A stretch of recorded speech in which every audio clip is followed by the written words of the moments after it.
friend to Unity. Works as a volunteer engagement and development coordinator at Community Justice Initiatives. And that's actually the room we're in. We actually rent the room from CJI for Sundays, which is awesome. And totally because Mel came to Cheryl and say, you have the first right of refusal to a room, which is awesome. So she's always looking for good things to do. As a community mobilized organization, Mel supports the engagement of over 165 communities members who currently support this work as part of Mediation, Stride, and Revive programs. So Mel, come on up. I'll change slides for you. There we go. And go here. And I think it's all good for you. Beautiful. And I'll just tap the bottom for next. If you just next right on this pad right there. Yeah, I got this. That'll do. I can use a map. I can do it. It seems to work. So there you go. Enjoy. So good morning, everyone. I'm so honored to be here definitely not at the angle I'm currently at on the screen. We'll just let that go and we'll move forward. I want to be not so that shot. Yeah, this can go this way and move this if you want. That's helpful. Yeah, well, maybe we'll do that. Yeah, that's a little better. Yeah, it's been wonderful to come here so many times and share my heart and who I am. It is a treasure and a gift to share the heartbeat of the work that I get to be a part of at Community Justice Initiatives, and a work that you are all a part of. Your support to this organization through sharing this space with us helps us continue to mobilize the work that we do. And so I hope that as I talk, that you see yourself in this. And so I called this Restorative Practices in a Nut or Two. I didn't feel like in 15, 20 minutes I could hit the 101 level, but I felt like I could get us started with some information on restorative practices and how those show up in the work that we do. And so when we meet the history of restorative practices, we are able to look most readily at Indigenous roots and see where these practices were being practiced since time memorial, like just forever. We also see it through African, Tibetan, and Celtic traditions. And these all provide us with examples of worldviews that were designed around ideas of connectedness and relatedness, which then inform ways of being. And the beautiful part for you as a Unity community is that I would hope that you're able to build a really easy, quick connection between this history of what it means to live a restorative life and Unity, for which we understand there's no other, that there is one. And so when we think about that, it means to say that when the executive director talked with me about partnering with Unity and sharing space, she read your values and said, there's so much of us in here. There is so much similar. There's so much to connect upon. So some modern articulations, we know that in the Mennonite faith, there holds pieces of practices, mystical Christianity. This looks like pacifism. This looks like practices of peace. This looks like deep threads of community and being together. We see threads of Celtic traditions within this. In Indigenous and African peoples continue to practice, resuscitate, and reclaim the disruption of their restorative ways of being. Likewise, there's a reclaiming of Celtic traditions also.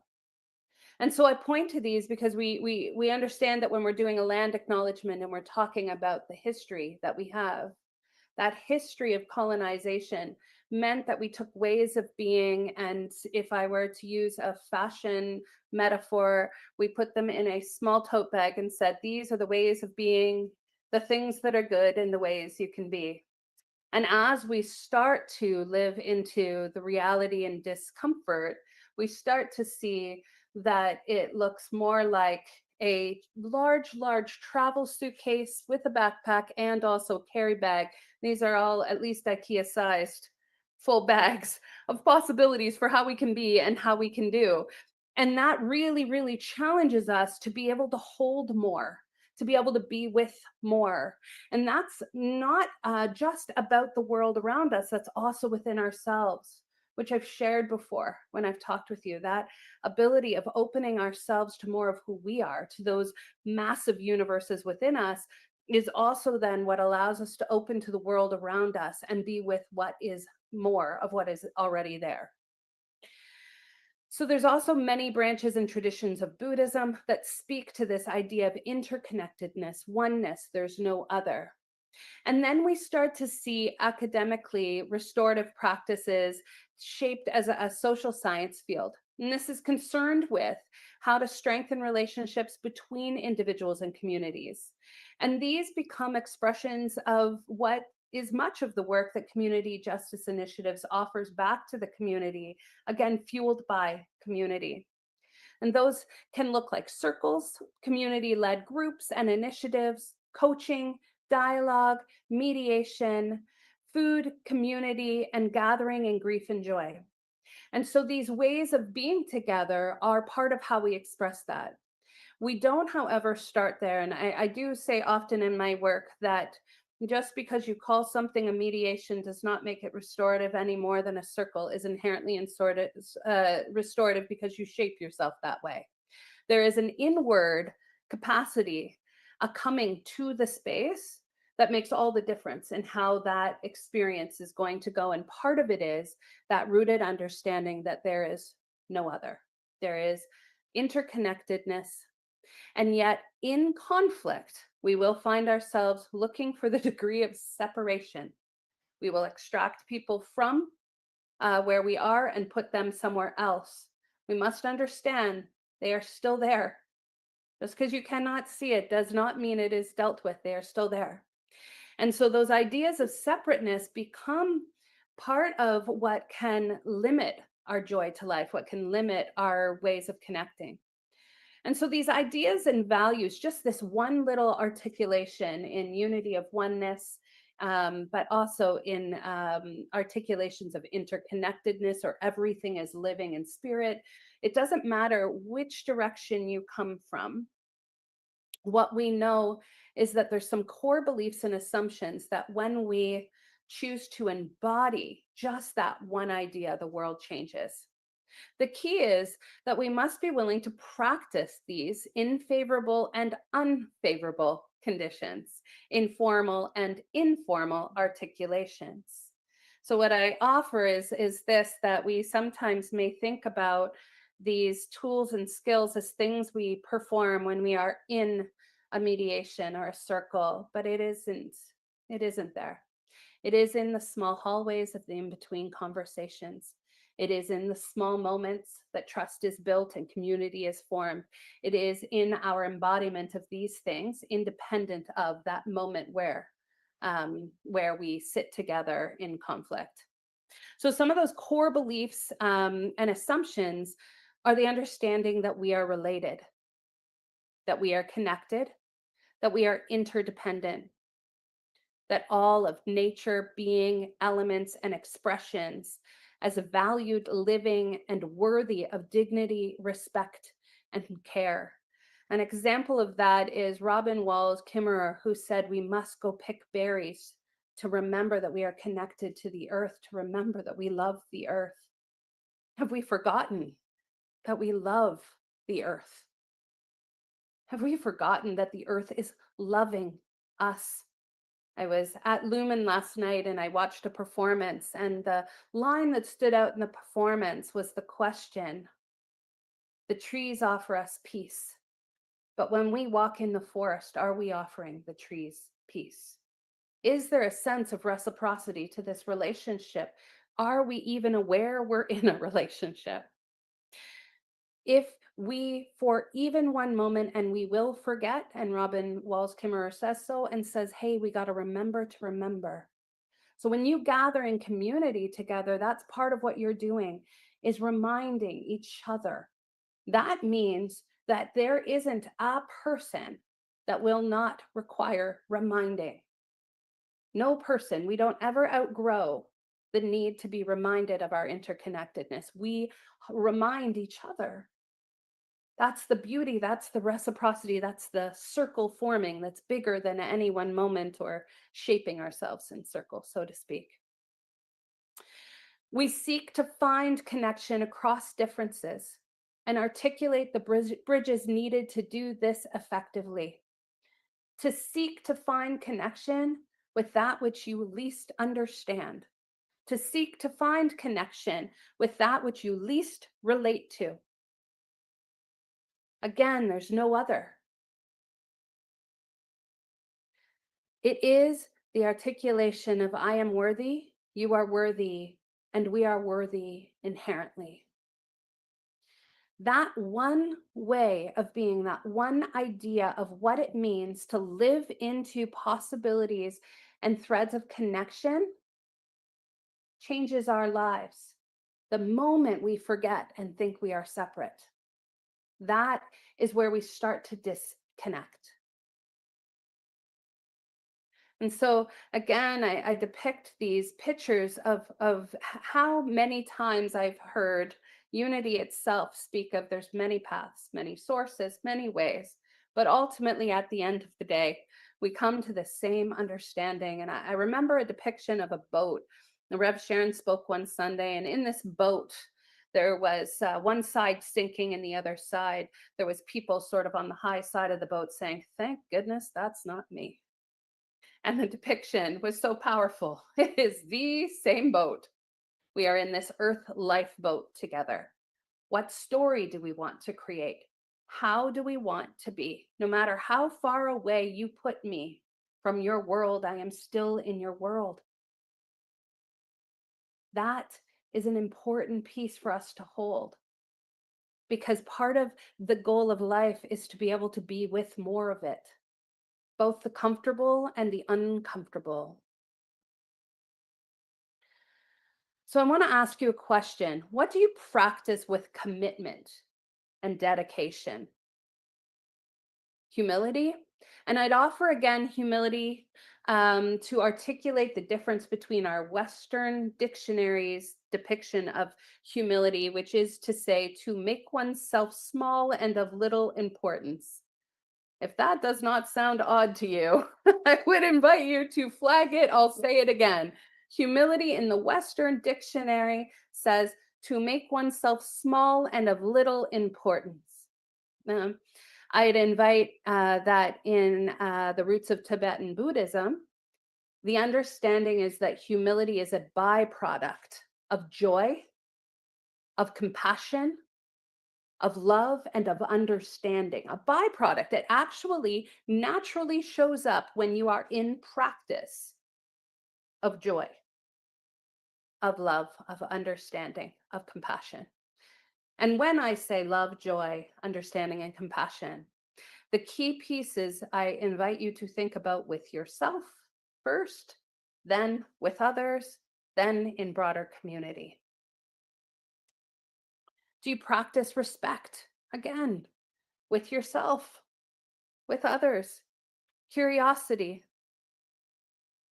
I also pop judgment and fear down there because I want to just dispel the myth that practice is somehow wholefully supportive and useful. And no, we're practicing all the time. We are practicing consciously or unconsciously. We are practicing things that grow our life, grow our capacity, or diminish it. We are practicing. Make no mistake. What are you practicing with commitment and dedication? Is it fear? Is it judgment? Is it loneliness and ideas of loneliness? That's a moment that's your responsibility. That's the part that is inviting us continually to ask, who do I want to be and what matters to me? I'm going to come back to that in a moment, but I want to invite another restorative practice that has really shifted and changed my world. It is moving from right thinking to curiosity. To understand there's more to the story, more to you, more to the emotions, more to thoughts, and more to the narrative.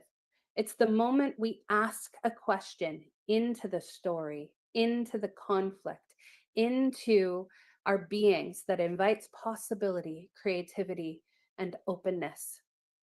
My teacher, Tara Brach, says there's a fun little joke going around that says the world is divided into people who think they are right.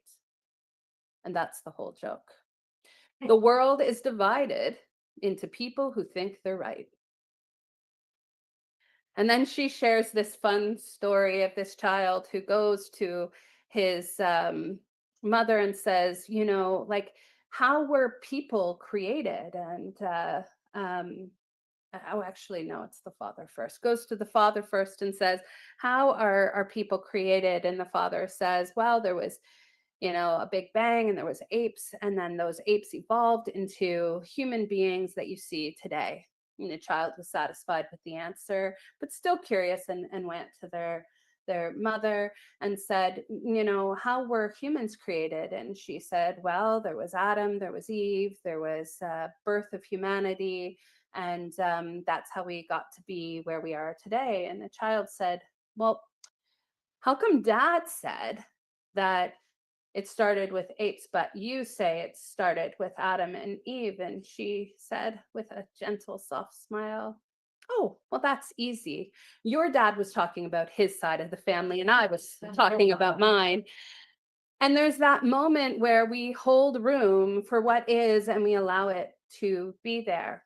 And so there's a tool called RAIN that I'm going to offer just a small articulation of. And again, this is where I can move myself from right thinking back to curiosity. So when we are able to do the two pieces of RAIN, I've been practicing them now almost exclusively for 6 months. And the two pieces of RAIN are this: can I recognize, am I even aware to be with what is? Or do I do something else with what is? And some of my specialties are rose-colored glassesing it. Oh, that can't be what it was meant to be, or that I just don't believe that it would be this. It can be uh, to tell myself I just needed to do something different, then that thing wouldn't be there. Um, and it can also be a powerful experience to simply recognize what's there. There's a lot going on in our world right now. Yep, there is. There's a lot of beauty in this moment right now. Yeah, there is. There's a lot of sunshine shining. Yeah. I'm actually quite connected in this moment to other people. Yeah, that's all there right now. And then the second piece of this is to allow that to be there without needing to do something about it, to simply recognize and allow. And to be able to do that, we have to be willing to be with a level of discomfort to hold what will seem like opposite things at the same time. And so Tara Brach says, recognize and allow with that which is to be there. Recently, I read a quote that said, joy doesn't have to wait till the hard stuff is over. It can exist in simple, ordinary moments alongside the mess. Joy isn't a reward for overcoming pain. It's the practice that helps us get through it. And I was thinking about the word resistance, and I was thinking about how much flow I feel in my life when I choose practices of joy, of care, of respect, of dignity and worth, when I choose to hold the belief and understanding we're connected. And I would offer that it can create a form of resistance to that which limits our world. But I would offer more that our values practiced are medicine. They are naturally healing our bodies when we hold them present in whatever it is. So in the same way that that joy doesn't have to wait till the hard stuff is over, love, respect, care, dignity, worth, listening, curiosity, notice, wonder, presence, just to name a few. Don't wait until the hard things are over. These are the medicine that get us through the hard things. These are the practices that shift the very story we're in, the very reality we're living. Adrienne Murray Brown says, I practice what I want to become. I practice what I want to become. And I would say that's the first part of the talk that I offer you. Your values, your practices. You do that because you get to choose who you want to be in this world that you find yourself in this moment, this experience, this challenge. You get to do that. And then there's a tension there, and I like this tension. The second part of what she says is we practice what we want to create. I practice what I want to become. We practice what we want to create. And that's the part where I'd offer that community is a lot of things, but it is also annoying. It's profoundly annoying. People, it turns out, put them together, super annoying. Recognize and allow that. Recognize and allow that. I practice who I want to become. We practice what we want to create. That tension of being with one another, and I think about in the most intimate relationships we have, there's an understanding, Gabor Mate says that we will choose the very mirror of all our most frustrating things to be shown to us in those most intimate relationships. And intimate does not need to be limited to erotic and romantic. It is those most people we have to work closely with to get something done. These intimate relationships will call on us to practice who we want to become so that we can practice what we want to create. Whew. So I'd offer this articulation from my own words. First, it is to understand you, the practitioner of restorative ways of being, are the common denominator that goes with you into formal and informal, formal, favorable and unfavorable conditions. It is often the moments between when we think we're on stage that hold healing, transformation, and change. There isn't a path forward where we don't carry ourselves with us. The next step would be to remember this. There is not a path forward that you will find where you don't carry yourself with you. What kind of relationship do you want to have with yourself? What do you want to put in? What are you practicing? So I'd offer one final idea, and it's this: there's power in the seeming polarities. Jung says, don't pick yet, hold both until a third option appears.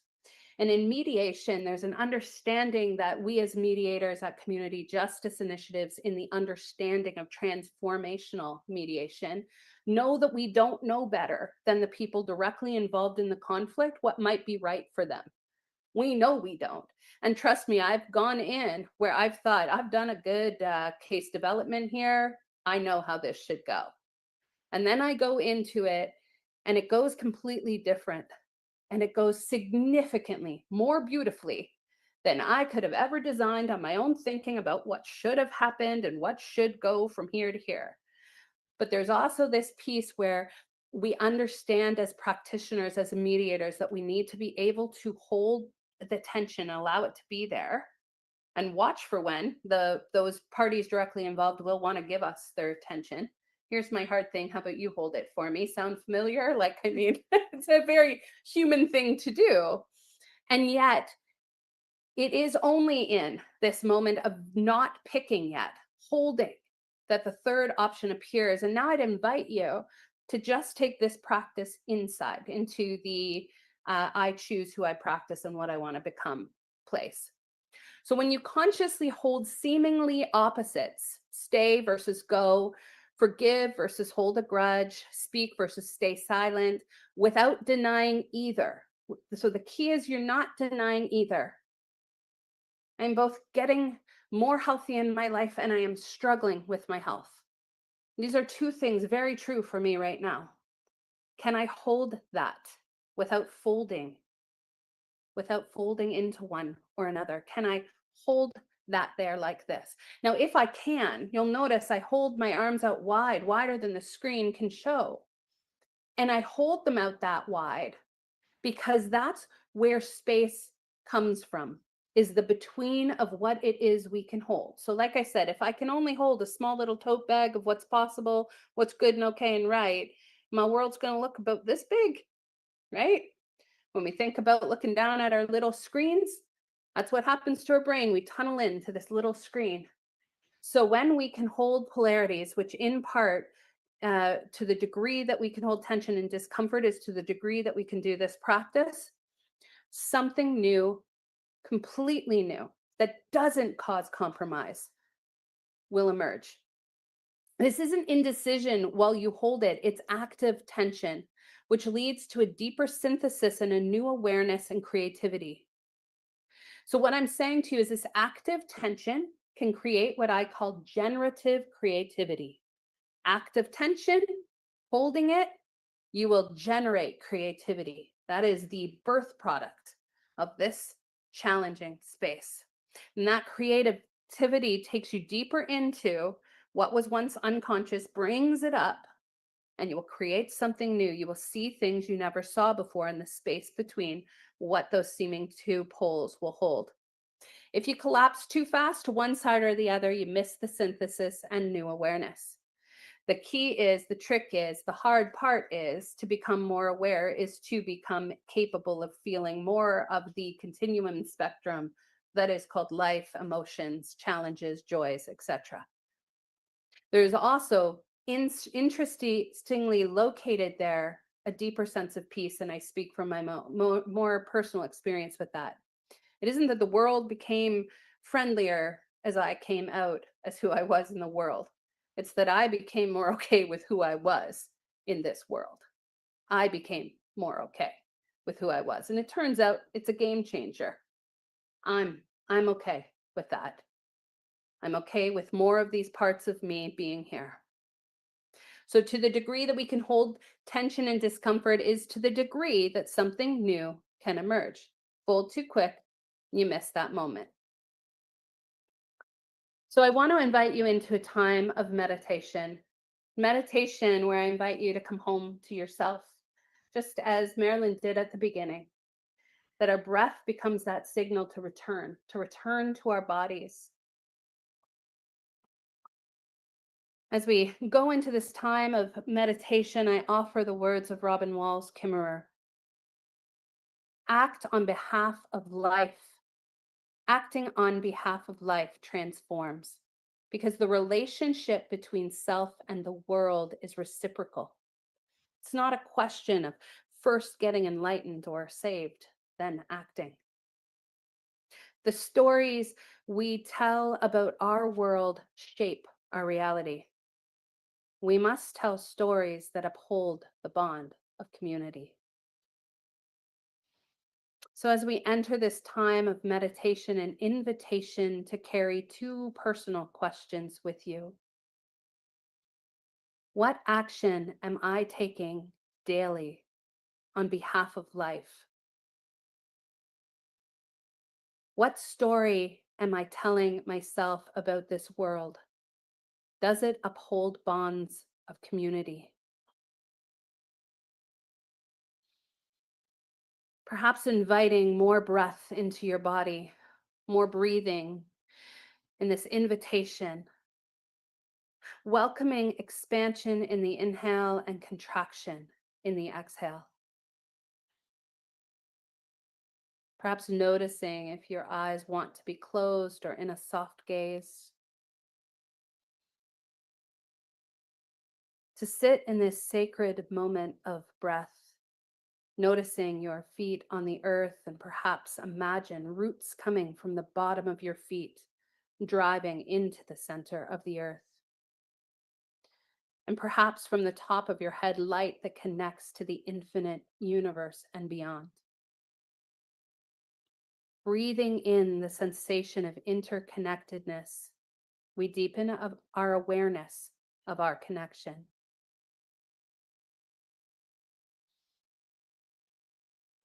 What action am I taking daily on behalf of life?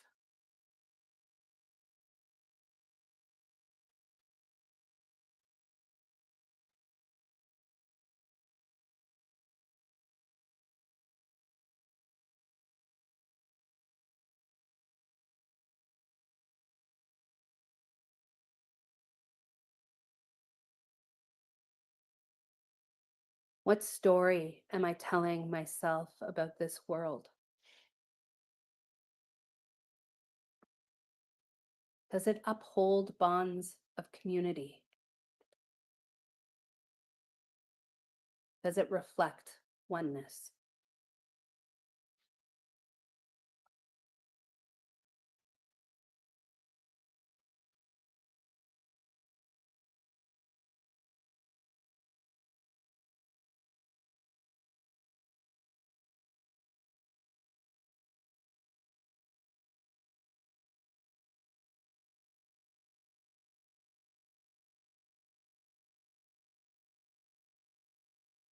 Breathing back into this space, perhaps inviting your body to open just a little more. I offer from Adrienne Mari Brown, Emergent Strategy Mantras.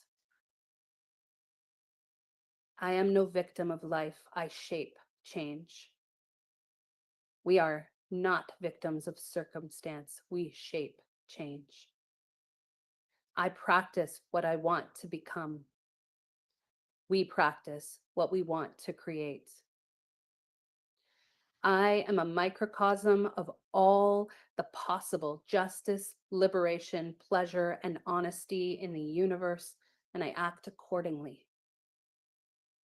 I remember that I exist only in relationship to other people and systems.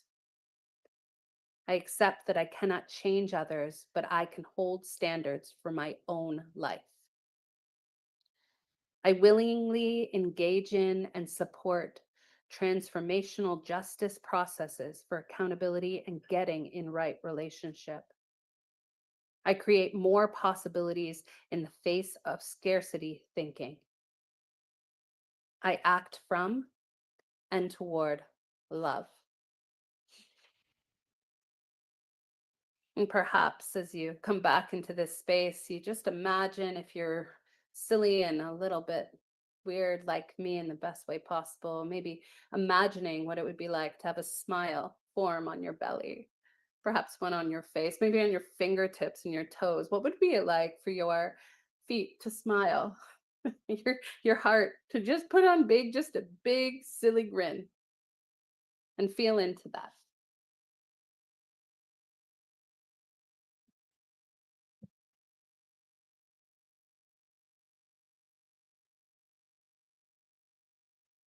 Just staying in that space, we'll return to the slides and have just a quiet song. So just stay in that calm and beautiful space that Mel put us into.